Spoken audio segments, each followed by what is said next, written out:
저희가 요한복음을 읽으면서 특별히 요한복음에서 예수님을 만난 사람들의 이야기를 그동안 몇 달 함께 살펴보았습니다. 오늘은 그 시리즈의 마지막으로 예수님을 만났던, 특별히 부활하신 예수님을 만났던 제자들의 이야기를 잠깐 살펴보려고 합니다. 사실 지난주 본문이 요한복음 13장이었습니다. 그리고 오늘 우리가 읽은 본문이 요한복음 20장이니까 굉장히 많은 장을 한 번에 점프하게 된 셈이지요. 7개 장, 굉장히 그 사이에 많은 내용들이 있음에도 불구하고 저희가 스킵했습니다. 그 이유는 대부분의 내용이 예수님이 설교하신 내용, 예수님을 만난 사람들이라기보다는 설교하신 내용이었고, 또 우리가 여러 차례 또 고난주간 이러한 기회를 통해서 함께 봤던 말씀이기 때문에 그러한 내용들을 지나가서 오늘 정말 마지막으로 예수님을 만났던 그 제자들의 모습을 잠깐 생각해 보려고 합니다. 요한복음 13장과 20장 사이에 장수로는 굉장히 많은 간격이 있지만 시간적으로는 그렇게 큰 간격이 있지 않았습니다.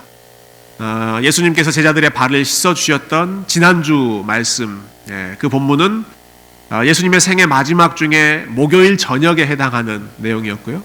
그리고 그 다음날 예수님이 십자가에 달려 돌아가시고 그리고 금, 토, 일 지나서 주일, 우리식으로 하면 주일날 예수님께서 부활하셨기 때문에 오늘 본문에서 이 부활하신 주님을 만난 사건은 지난주에 봤던 사건과는 한 3, 4일 정도 사이에 있었던 그렇게 많은 시간적인 갭이 있지 않은 상황이죠.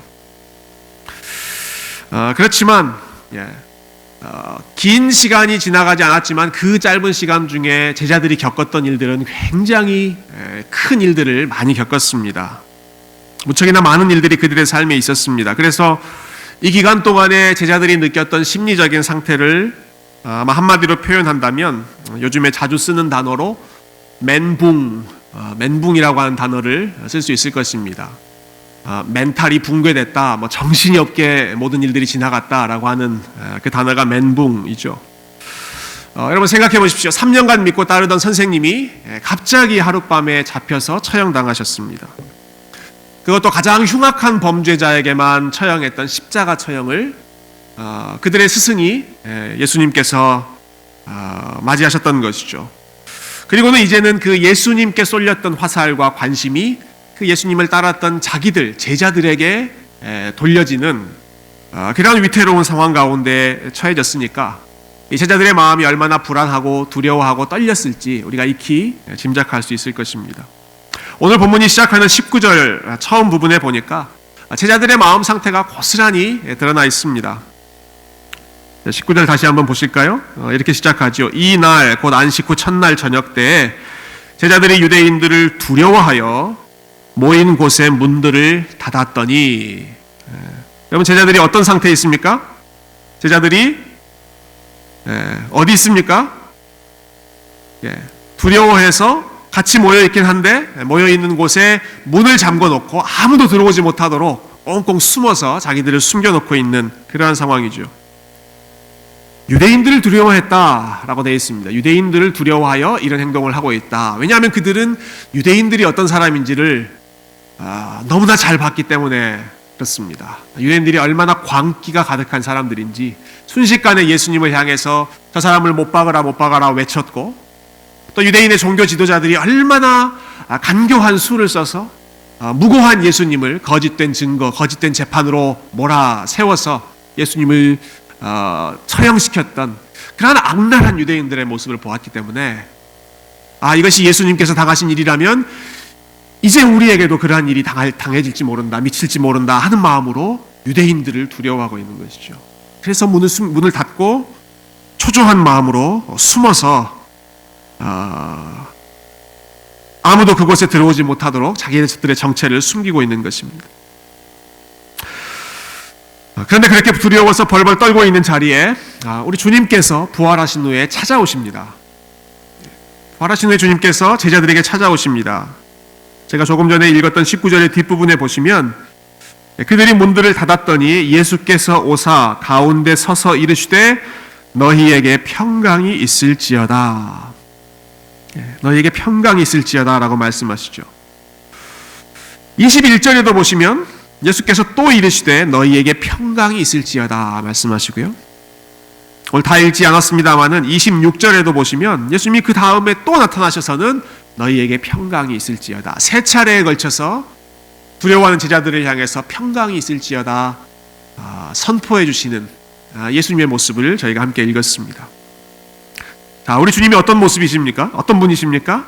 이 짧은 본문을 통해서 볼 수 있는 것 한 가지는 예수님은 두려워하고 있는 자들을 그냥 홀로 내팽겨쳐 버리는 분이 아니시구나 알 수 있죠. 두려워하던 자들에게 찾아가시는 주님이시구나. 이미 예수님께서 제자들에게 고별 설교하실 때 약속하신 바 있습니다. 내가 너희를 잠시 떠날 것이다. 그러나 영원히 떠날 것은 아니다. 아주 떠나지 않는다. 내가 너희를 고아와 같이 내버려 두지 않고 반드시 너희를 찾아오겠다. 그것은 예수님이 재림하실 때의 약속이기도 하지만 부활하신 후에 제자들에게 보여주셨던 내가 너희를 버리지 않겠다. 두려워하는 너희들 내가 찾아가겠다. 그리고 너희에게 평강을 주겠다. 약속하신 그대로 주님께서 찾아가셔서 그들을 위로하고 또 그들에게 평강을 선포하셨습니다. 그리고는 한 가지 더 22절에 보니까 예수님이 아주 특별한 행동을 한 가지 하고 계시죠. 자, 22절 한번 같이 다시 읽어볼까요? 22절 시작. 이 말씀을 하시고 그들을 향하사 숨을 내쉬며 이르시되 성령을 받으라. 예수님께서 제자들을 향하여 말씀하시고는 숨을 내쉬셨습니다. 후 하고 제자들을 향해서 숨을 내쉬셨습니다. 그리고는 성령을 받으라 말씀하셨죠. 이 말씀이 기록되어 있는, 특별히 요한이 이 말씀을 이렇게 묘사하고 있는 이유는 창세기에 처음 인간을 창조하실 때 하나님께서 보여주셨던 모습이 바로 이 모습이었기 때문에 그렇습니다. 흙으로 인간을 창조하신 후에 살아있지 않은 그러한 흙덩이에 불과한 인간에게 하나님의 호흡을, 숨을 불어넣으심으로써 인간은 살아있는 존재로 만드셨죠. 마찬가지로 예수님께서 마치 죽은 것이나 진배 없이 살아가고 있는, 문 꽁꽁 닫고 자기들끼리 모여서 죽은 척하고 있는, 숨어 지내고 있는 이 백성들을 다시 새로운 생명으로 창조하셨다. 본인도 사망 권세를 이기고 생명의 주인으로 나타나셨지만 죽어있는 이 제자들에게도 숨을 내쉬면서 그들을 살아있는 공동체로, 그리고 살아있는 주의 백성으로 다시 회복시키시는 모습을 이러한 행동으로 나타내셨던 것이죠. 제자들이 두려워하는 가운데 우리 주님을 만났습니다. 마지막 주님을 만났던 사람들의 상태가 두려움이었다라고 하는 것이죠. 아마 두려워하는 것, 불안해하는 것, 걱정하는 것, 이런 것은 아마 모든 사람들이 느끼는 공통된 감정일 것입니다. 그래서 성경에서 가장 많이 나오는 명령 중에 하나가 두려워 말라, do not fear, 두려워 말라라고 하는 명령이 성경에 가장 많이 나온다고 합니다. 어떤 분은 이렇게까지 설명하시는 걸 들었는데요. 성경에 두려워 말라라고 하는 명령이 총 365번 나온다. 1년 365일 매일 한 번씩 사람들이 두려워하기 때문에 하나님께서 두려워 말라는 명령을 365번 주셨다. 제가 그 말씀 듣고 참 신기하면서도 한번 확인해 봤습니다. 진짜 365번인가? 요즘에 너무 이 검색할 수 있는 기능이 좋아져 가지고요. 찾아봤는데 365번까지는 아쉽게도 아닙니다. 보니까 뭐 성경 번역에 따라 좀 다르지만 한 150번 정도, 130번 정도 do not fear 혹은 do not be afraid 뭐 이런 표현들이 이제 나오더라고요. 그렇지만 충분히 많은 분량이죠. 성경에 똑같은 명령이 100번 넘게 이렇게 나온다라고 하는 것은 이것이 그만큼 중요한 사실이다라고 하는 것이고, 그만큼 우리의 마음이 쉽게 불안해하고 쉽게 두려워하고 쉽게 흔들린다, 이것을 반증해주는 그런 증거일 것입니다. 지난 주 중에 제가 이 밀워키에 있는 컨퍼런스, 목회자 컨퍼런스에 다녀왔습니다. 월요일 저녁부터 목요일 저녁까지 다녀왔는데요. 월요일 저녁에 공항으로 떠날 때 제 아내가 부탁했던 것 딱 한 가지였습니다. 살아서 돌아오시오. 본인을 이 아이들과 함께 남겨놓지 말라는 거죠. 워낙 요즘에 비행기 사고 차 사고 뭐 이런 것도 많이 있으니까 살아서 만납시다. 굉장히 드라마틱한 이별을 했는데요. 뭐 별의별 사고를 예측할 수 없는 그런 상황이기 때문에 그렇죠. 그곳에서 목사님들과 함께 열심히 컨퍼런스를 하고 있는데 갑자기 저희 모임 가운데 긴급한 기도 부탁이 들어왔습니다. 어떤 한 목사님, 저희 교단의 목사님 한 분이 갑자기 긴급한 위독한 상태에 처해져서 기도 부탁을 하시는 거였는데요. 근데 알고 봤더니 제가 잘 아는 분이셨습니다. 제가 잘 아는 분이셨어요. 필라델피아에서 사역할 때 같이 가까이에서 계셨던 바로 옆 이웃 영생교회라고 하는 교회에서 중고등부 사역을 오랫동안 하셨던 우리 데니 콘이라고 하는 목사님, 이제 50을 간 넘기신 그런 목사님이신데 이분이 심장에 문제가 있어서 바이패스 수술을 하셨는데 수술은 잘 됐습니다. 근데 그 수술 후에 회복하는 과정에서 뭐 영어로 complication이라고 하죠. 복잡한 그러한 일들이 진행되면서 간, 신장 이런 부분들이 이제 망가지기 시작해서 아주 위급한 그런 고비를 맞이하셨는데 다행히 저희가 같이 열심히 기도하고 뭐 많은 분들이 이제 기도해 주셔서 그 고비를 넘기시고 또 지금 이제 서서히 계속 회복하시는 과정 중에 있는데요.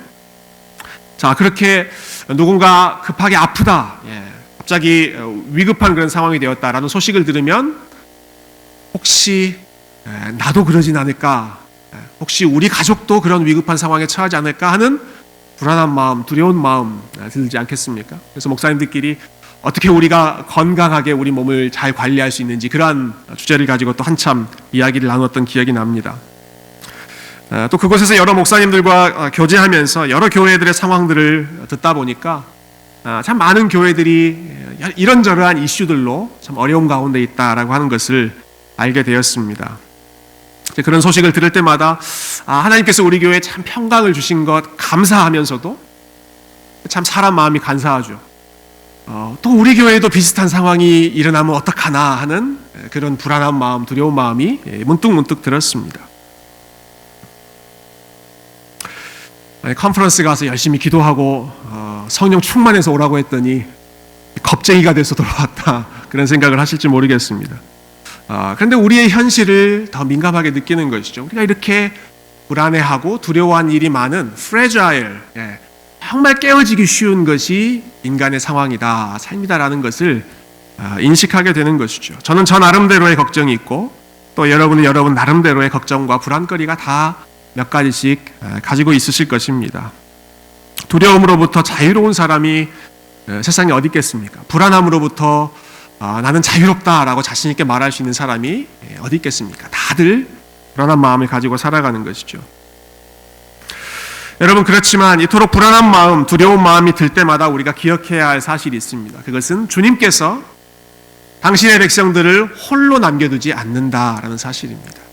주님께서 제자들을 찾아가셨습니다. 주님께서 두려워하는 제자들을 찾아서 함께 그들과 거하셨습니다. 그들 가운데 서셔서 그들에게 평강을 선포하셨습니다. 두려워하는 제자들을 책망하지 않으셨습니다. 너희들 왜 이렇게 믿음이 없냐라고 말씀하시지 않고, 너희들 왜 나를 믿지 못하고 다 떠나버렸느냐, 뿔뿔이 흩어졌느냐, 그렇게 말씀하지 않으시고 그 두려움 가운데 있는 제자들에게 찾아가셔서 그들을 격려하시고 너희에게 평강이 있을지어다, 그들의 연약한 믿음을 붙잡아 주셨던 것이죠. 심지어는 그들을 향하여 숨을 내쉬면서 너희들이 죽은 것 같은 삶이었지만 다시 생명을 회복해라, 그리고 성령을 보내주심으로 보혜사 성령, 그 옆에서 함께 도와주시는 성령님께서 너희들의 연약한 발걸음, 연약한 손을 붙잡아 주실 것이다, 확신을 주시는 그 예수님의 모습을 저희가 볼 수 있습니다. 지난주 요한복음 13장 말씀 볼 때 우리가 이 구절을 깊이 생각해 보았죠. 예수님이 자기 사람들을 사랑하시되 끝까지 사랑하시니라. 그 모습이 오늘 본문에도 여실히 드러나지 않습니까? 자기 사람들, 자기 제자들을 사랑하시되 그들이 다 뿔뿔이 흩어져 있는 중에도 포기하지 않고 끝까지 다시 찾아가시고, 포기하지 않고 그들이 있는 곳까지 추적해서 그들이 숨어 있는 곳까지 찾아가셔서 그들을 향한 하나님의 사랑을 보여주시는 이 예수님의 모습이 우리가 두려움 가운데 소망을 가질 수 있는 믿음의 근거가 되는 것이죠. 우리의 마음에서 두려움이 사라지는 때는요, 우리를 두렵게 만드는 원인이 되는 요소들이 제거될 때가 아닙니다. 우리를 두렵게 하는 이슈들은 늘 있게 마련입니다. 변화무쌍합니다. 이거 지나면 또 다른 것들이 우리를 불안하게 하고 두렵게 하고 하는 일들 수시로 있습니다. 우리 마음이 진정으로 두려움을 극복하게 되는 때는 평강을 주시는 예수님께서, 죽음을 이기고 부활하신 그 주님께서 우리 가운데 찾아오시는 때입니다. 그 주님을 우리가 만날 때, 그 주님이 나와 함께 하고 계신다, 이 사실을 우리가 붙잡을 때, 그때 우리가 불안함으로부터, 두려움으로부터 진정으로 벗어날 수가 있습니다. 여러분, 제자들을 두려워했던 원인은 유대인들이었습니다. 유대인들은 제자들 주변에서 사라지지 않았습니다. 여러분, 예수님, 이 부활하신 주님을 만난 후에도 유대인들이 계속해서 제자들을 공격하고 위협했습니다. 아니, 초대교회 그 사도행전 말씀으로 이제 넘어가면 더 극렬하게, 더 극심하게 교회를 핍박하고 제자들을 핍박하는 유대인들이 여전히 건재하게 그들 주변을 둘러싸고 있었습니다. 문제의 원인이 사라진 것이 아니죠. 그렇지만 제자들이 두려워하지 않고 담대하게 걸어갑니다. 왜 그렇습니까? 우리는 부활하신 주님과 함께 있다. 성령께서 우리와 함께 계신다. 우리가 혼자가 아니라 주님과 동행한다 라고 하는 이 믿음이 있었기 때문에 주변에 여전히 그 두려움의 원인이 있음에도 불구하고 모든 지각에 뛰어난 하나님의 평강, 모든 상황을 초월하는 그 하나님의 평강, 평강의 왕 예수님께서 그들의 마음을 붙잡아 주셨기 때문이죠. 그 동일하신 주님께서 하나님의 평강으로, 또 비둘기 같은 평화의 성령으로 저와 여러분의 흔들리는 마음을 붙잡아 주시고, 여러분 혹시 이 시간에 두려운 마음으로, 혹시는 불안한 마음으로 이 자리에 오셨다면 우리 주님께서 여러분을 향하여 제자들에게 숨을 내쉬며 말씀하셨던 것처럼 평강이 있을지어다, Peace to you, 평강이 있을지어다 라고 말씀하시는 그 음성을, 말씀을 통해서 여러분 이 시간 함께 들으시기를 축원합니다. 평강이 있을지어다 라고 하는 말이 히브리어로는 샬롬이죠. 샬롬. 여러분 잘 아시는 단어. 옆에 계신 분들에게 한번 그렇게 축복해 주시죠. 샬롬. 샬롬. 샬롬. 살롬이 아니라 샬롬입니다. 샬롬. 근데 그것도 맞는 말인 것 같아요. You're gonna be living이니까. 여러분 한 가지만 더 생각해 보죠. 자, 예수님을 다시 만난 제자들의 마음, 그들의 두려운 마음이 기쁨으로 바뀌었다. 우리가 생각했죠. 어떻게 바뀌었는지, 무엇 때문에 바뀌었는지 우리 20절 말씀을 한번 읽어보십시다. 20절 한번 찾아보시겠어요? 자, 같이 한번 읽어볼까요? 20절 시작. 이 말씀을 하시고 손과 옆구리를 보이시니 제자들이 주를 보고 기뻐하더라. 자, 제자들이 어떻게 됐죠? 기뻐하더라. 두려워하던 제자들이 기뻐하는 제자들로 바뀌었죠. 여러분 흥미로운 점은 그들이 무엇을 보고 이렇게 바뀌었는가 하는 것입니다. 자, 무엇을 보고 바뀌었습니까? 예수님의 손과 옆구리를 보고 두려움이 기쁨으로 바뀌었습니다. 예수님께서 제자들에게 보여주신 것은 자신의 손과 옆구리였습니다. 그것은 무엇을 의미합니까? 예수님께서 십자가에서 고난당하셨던 흔적이지요. 예수님께서 고난당하시고 십자가에 달려 죽으셨던 그 고난의 흔적이 손에 있는 못자국, 옆구리에 찔려 있는 창 자국입니다. 제자들이 그것을 보며 기뻐했습니다. 이것은 이전의 제자들에게 나타났던 모습이 아닙니다. 예전에는 그들이 그러지 않았습니다. 여러분, 예수님께서 제자들에게 고난에 대해서 말씀하실 때, 십자가에 대해서 말씀하실 때 제자들은 들으려고 하지도 않았습니다. 무시했습니다. 때로는 격렬하게 반대했습니다. 주님 그 길을 걸어가시면 안 됩니다 라고 그 길을 가로막고 예수님의 옷을 붙잡고 간청하기도 하고 위협하기도 했던 것이 제자들의 모습이었습니다. 그랬던 제자들이 예수님을 다시 만나서 기뻐합니다. 그런데 그들에게 기쁨을 주는 이유는 예수님의 손과 옆구리를 보았기 때문입니다. 우리 앞에 서 계신 이분이 진짜 예수님이시다라고 하는 것을 확인하게 되는, 확신하게 되는 근거가 다른 것이 아니라 주님께서 당하셨던 고난의 흔적, 주님의 몸에 여전히 남아있는 상처였다라고 하는 것이죠.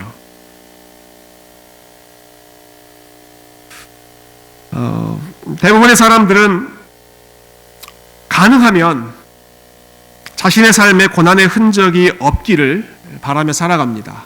상처가 없기를, 아픔이 없기를, 몸의 흉터, 우리 삶의 흉터가 없기를 바라면서 살아가고, 그러한 흉터 없는 삶, 상처 없는 아주 평탄한 삶을 우리가 복된 삶이라고 평가하죠. 그런데 여러분, 예수님의 몸을 기억하시기 바랍니다. 부활하신 예수님의 몸에, 부활하신 예수님의 손에 못자국이 그대로 있었습니다. 부활하신 예수님의 몸에 창으로 찔린 그 자국이 그대로 남아 있었습니다. 예수님은 부활하신 몸을 입고 그리고 그 모습 그대로 하늘로 올라가셨다. 그리고 내가 너희가 본 그대로 너희 가운데 다시 올 것이다 라고 말씀해 주셨죠. 그렇다면 우리가 장차 만나게 될 예수님의 모습도, 그리고 지금 하나님 보좌 우편에서 우리를 위해서 기도하고 있는 예수님의 인간의 모습은 그 몸에 고난의 흔적을 고스란히 지니고 계시는 그러한 모습일 것입니다.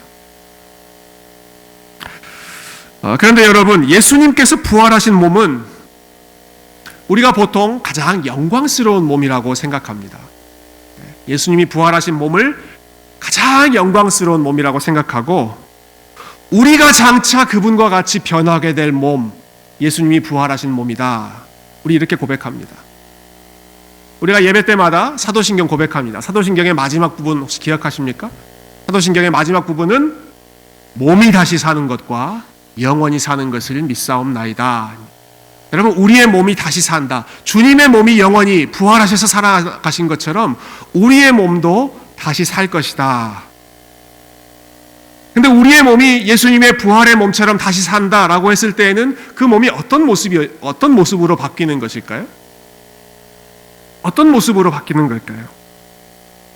여러분, 사도 바울이 이렇게 고백한 내용이 있죠. 빌립보서 3장에 보면, 그는 만물을 자기에게 복종하게 하실 수 있는 자의 역사로 우리의 낮은 몸을 자기 영광의 몸의 형체와 같이 변하게 하시리라. 사도 바울이 간절히 바랬던 소망, 또 사도 바울의 삶의 최종적인 목표는 주님의 영광스러운 몸처럼 나의 비천한 몸도 그와 같이 영광스럽게 변화될 것이다 라는 것이었습니다.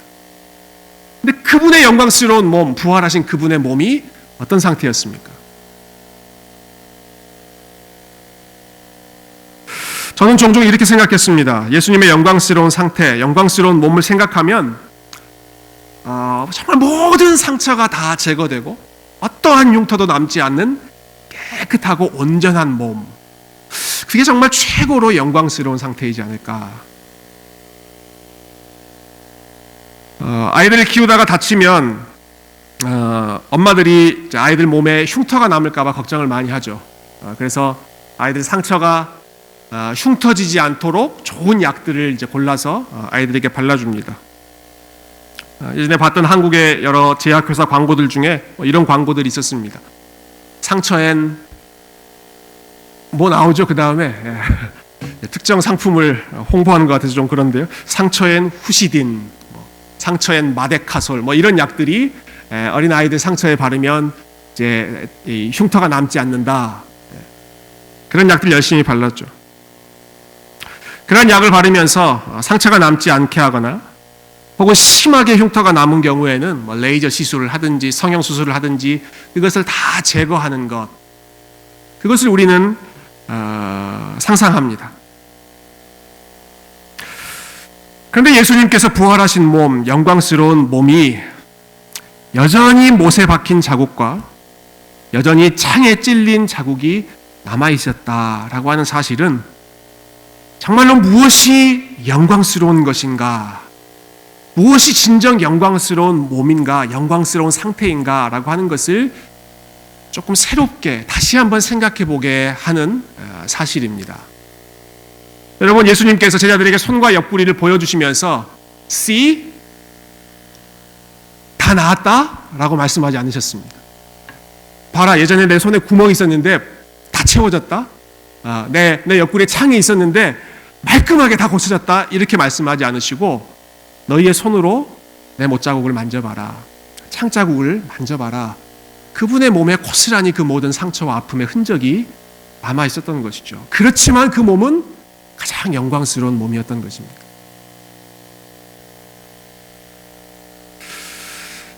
제 나이에 비해서 장례식 설교를 꽤 여러 번 했습니다. 제가 아마 돌잔치 설교한 것보다 장례식 설교를 더 많이 했던 것 같습니다. 장례식 때 제일 위로가 되는 것은 부활의 소망이죠. 여러분, 우리에게 이것이 없다면 도대체 어떻게 죽음을 맞이할 수 있을까? 부활의 소망만큼 큰 능력이, 이보다 더 큰 능력이 있는 말씀은 없습니다. 제가 종종 이렇게 설교한 기억이 납니다.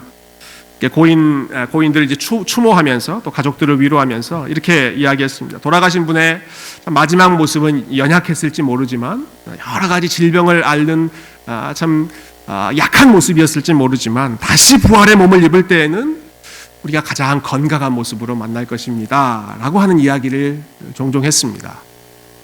그러면서 어쩌면 가장 청년 때 혈기왕성했던 팔팔했던 그러한 모습으로 만날지 모르겠습니다. 가장 아름다운 모습으로 만날 것을 기대하십시다. 이렇게 제가 위로했던 경험이 있는데요. 자, 오늘 말씀 보면서 부활하신 예수님의 몸을 묵상하다 보니까 생각이 조금 달라졌습니다. 물론 그 말씀을 통해서도 하나님께서 위로 주셨겠지만, 예수님의 영광스러운 몸, 우리가 장차 그분의 몸처럼 변하게 될 그 영광스러운 부활의 몸에 여전히 상처와 고난당한 흔적이 남아있다라고 한다면, 모든 상처가 없었던 것처럼 제거되는 것이 영광스러운 몸, 부활의 몸이 아니라 우리의 몸 가운데, 우리의 삶 가운데 여전히 상처와 아픔과 연약함이 있음에도 불구하고 그것을 통해서 하나님의 은혜가 남아있고 하나님의 사랑을 우리가 볼 수 있는 그 흔적들이 더 아름다운 영광의 모습이 아닐까. 그러한 연약함과 그러한 상처를 간직하고 있음에도 묵묵히 주님 걸어가신 길을 따라가며 헌신된 삶을 살았던 주님의 제자로서의 모습, 사도 바울이 고백했던 것처럼 이후로는 누구든지 나를 괴롭게 하지 말라. 내가 내 몸에 예수의 흔적을 지녔노라. 내 몸에 예수님을 따라 살았던 흔적, 상처와 아픔이 여전히 남아있다. 그러나 그것이 부끄러운 것이 아니라 이것은 영광스러운 흔적이고, 마치 제자들이 예수님의 손과 이 옆구리를 보면서 이분이 진짜 예수님이시다라고 확인했던 것처럼, 주님께서 저와 여러분의 삶을 보실 때 우리의 삶의 가장 영광스러운 삶의 증거는 아무 상처도 없는 깨끗한 상태가 아니라 힘들고 어려운 일들이 있지만 육신의 연약함, 관계의 연약함, 여러 가지 이리 치이고 저리 치이고 하는 그러한 흔적들이 있음에도 불구하고 그것을 통하여 하나님의 은혜가 고스란히 드러나고 있는, 여러분, 그러한 상태가 하나님이 보시는 영광스러운 삶, 그것을 보시며 주님께서 야, 너 진짜 내 사람이 맞구나, 나의 제자 맞구나, 나의 교회 맞구나 라고 하나님께서 인정해 주시지 않으시겠습니까?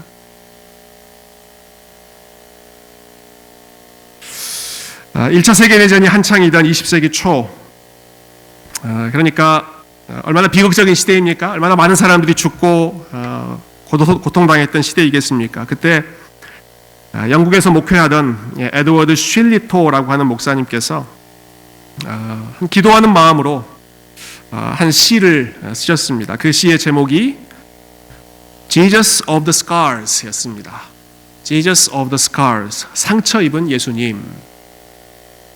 그 중에 일부를 인용하고 오늘 설교를 정리하고 싶습니다. 문이 닫혀 있을 때 가까이 오시고 당신의 손과 옆구리를 보여주시니 우리에게는 상처가 있으나 두렵지 않습니다. 우리에게 당신의 상처를 보여주소서.